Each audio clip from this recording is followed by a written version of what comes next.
My question is to the Minister of Health and Long-Term Care. Minister, on the same day, the Erie St. Clair LHIN gave millions in bailout dollars to one group. They told another group they need to prove their worth.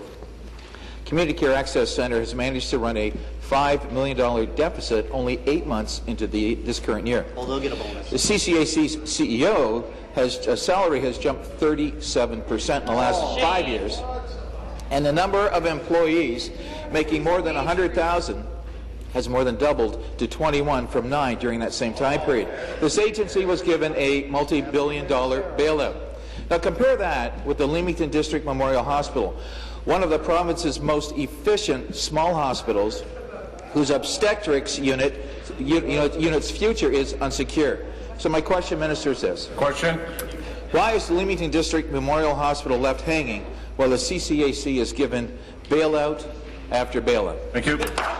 Minister of Health, Long-Term Care. Well, Mr. Speaker, I don't know how the member opposite can say that the CEO's salary has increased that dramatically over 5 years since she only started at the CCAC in May of this year. Yeah. But, Mr. Speaker, I have to say that, apart from the fact that Bill 8, which is making its way through the legislature, addresses the specific issue, I think one part of the question that the member opposite asked, which is the issue of executive compensation. And I do want to say as well that the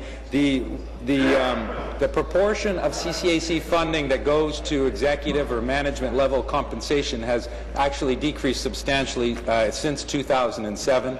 The administrative costs that are attributed to our CCACs has also declined over a similar period. So we're taking those steps and putting in place, but importantly, Bill 8, I think, is going to give us additional tools so that we can address that issue of executive compensation. Thank you. Supplementary. Follow the money. Follow the money. Back in December of 2012, the Erie St. Clair LHIN was forced to postpone knee and hip replacement surgeries because it had used up its budget. The same scenario happened last year, and this year we're waiting with bated breath just to see what happens. In 2013, the CCAC had to ask for an additional $4.5 million in funding. And now the CCAC is forcing your hand, forcing the Ministry of Health to actually give them a $4.1 million bailout. Yet Leamington District Memorial Hospital remains with a $2 million shortfall, forcing obstetrics to close. Now, Minister, Leamington residents cannot understand why this government has millions to spare each time the LHIN or CCAC run out of money. Answer. But can't spare the needed funding for the highly efficient Leamington District Memorial Hospital obstetric clinic. So my question, Minister, is this. Why are your appointed health bureaucrats held to a different standard of accountability than rural hospitals? Where is the... Thank you. Minister. Sure, and I guess what I'm beginning to understand is that the third party wants an increase to the budget to the CCAC, and the official opposition wants to see a decrease to the funding to the CCAC in Erie St. Clair. But with regards to Leamington Hospital specifically, and I know that the member opposite has been involved and concerned about the impact on potential changes to the obstetrics unit there in the hospital.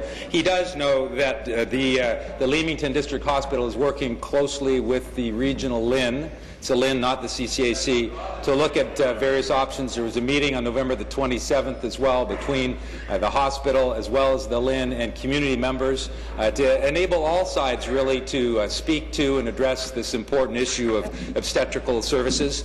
Roughly half of the individuals, the residents in the Leamington area currently choose to deliver in Windsor at the regional hospital already. But I'm committed to making sure that we have an open and transparent process led by our LHIN, overseen by the ministry, with community involvement and certainly with the hospital to determine what the best outcome should be. Thank you. New question, the member from Kitchener-Waterloo.